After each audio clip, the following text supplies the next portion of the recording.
જય શ્રી રામ, જય બજરંગ। આજે અમારો વર્કઆઉટનો ચોથો દિવસ છે। પહેલી એક્સરસાઇઝ સ્પ્રિન્ટથી શરૂઆત કરી। સ્પ્રિન્ટ માર્યા બાદ પુશઅપ્સ, ત્યાં 10-10ના 3 સેટ। પુશઅપ માર્યા બાદ બેન્ચ પ્રેસ, તેના 10-10ના 3 સેટ।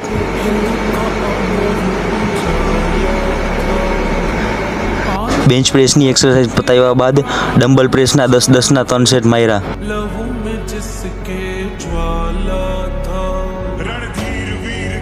ડમ્બલ પ્રેસની એક્સરસાઇઝ પતાવીને ટ્રાઇસેપની એક્સરસાઇઝ કરી,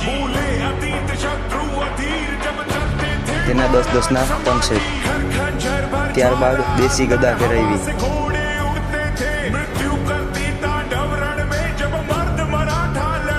દેશી ગદા ફેરવીને બાદ પુલઅપ માર્યા, તેના 10-12ના 3 સેટ। આજની અમારી બોડીની કન્ડિશન જોઈ લો।